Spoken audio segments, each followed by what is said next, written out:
Much, Peter. That was great. All right. Well, the strike by the Writers Guild of America continues to rack up financial losses daily for workers and media companies.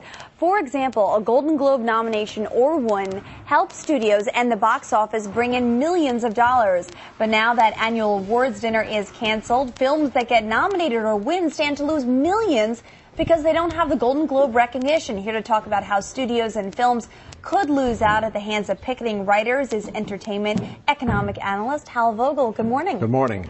All right, so everybody, of course, I'm distraught about this Golden Globes thing. I just got to put on the record here that I love it, and what I do is I look at who's nominated, who is the best actor, actress, and I go see all those movies so that I'm prepared for the awards. Right. Is that what everybody else does, and that's why it's such a big loss? Yes, in fact, the Golden Globes have, in a way, preempted the Oscars. There's a high correlation between the winners of the Golden Globe and the Oscars.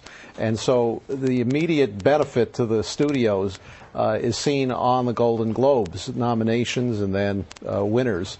And the bump that you get from being nominated and winning ranges very high, from, in some pictures, 10 to 30%. At the box office. And it's not only the dollars and cents. I mean, the distribution factor, too. I mean, they'd get distributed in probably 2 times the amount of movie theaters across the country. Plus, they can run the advertisements that say, we won 5 Golden Globes or things of that nature, right? Exactly. It has a tremendous benefit. But the largest one is for the individual stars and small pictures. Large pictures really don't benefit all that much because they are large by definition. They've already done. Right. So let's talk about Weinstein, because Weinstein has made a deal with his writers. It comes on the heels of the United Artists deal.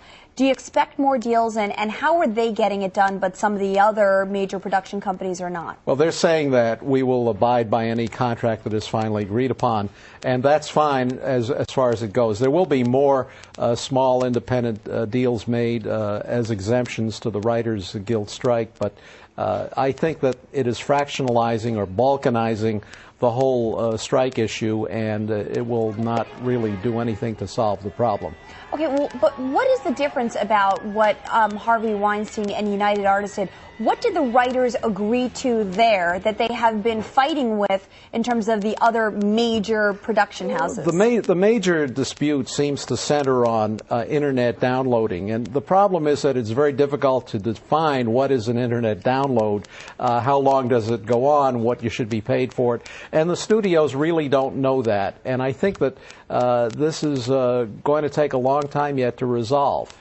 All right, a lot of people talking about the Writers Guild awards. That they, their award show is scheduled for February 9th. It usually comes in the middle of the Globes and the Oscars. They are now saying that if there is no resolution, it will be canceled. What is different about that award show versus the Globes, the Academy Awards, and how does that translate? The Writers Guild Awards are not significant in all of the award shows that are out there. Right. The scheme. The Golden Globes are important because those are the foreign correspondents. The Oscars, of course, have an even larger audience. We're talking about audiences in the hundreds of millions of people, and so these are important shows, and for the publicity not to be there in the way it usually is a very important deficit for the studios and for the artists themselves. Does something like the Academy Awards put the fuel under the fire for everybody to say, you know what, we need a resolution, because that is the darling of the shows and we know it's coming up. We've got another, 4 weeks left to go, and so it causes people to come to the bargaining table? I think it'll put some pressure on that, yes, but I think the real resolution will occur when the Directors Guild finally starts negotiating. The directors are very sophisticated and very knowledgeable about the downloading and other issues, and they, I think, will set the standard for the contract negotiations with the Writers Guild and ultimately with the Screen Actors at the end of June. You are so close to this story. You know what this is like. You're talking to people involved in the strike. Give us a sense of the mood, because, we're here in New York, and yes, it's affecting New York, but it's really happening in Hollywood. What is it like? Are people depressed? Oh, I think so. I think people are becoming upset they've been upset with both sides, but the writers now risk alienating other people. A lot of small businesses are affected, caterers, dry cleaners, and so on. They are all suffering happening economically, and they have nothing to do with the actual writing of the scripts. At the end of the day, how much money do you think this will have cost everybody? $1 billion at least, the way it's gone. That's unbelievable, isn't it? Yes. Oh. All right. Well, I want to thank you so much, Hal, for coming in, because I think it's such an important issue, and I'd like to think that the Weinstein United Artists things would slowly help things along, but it's a little blip on the radar. It doesn't really change anything. All right. Well, thanks very much.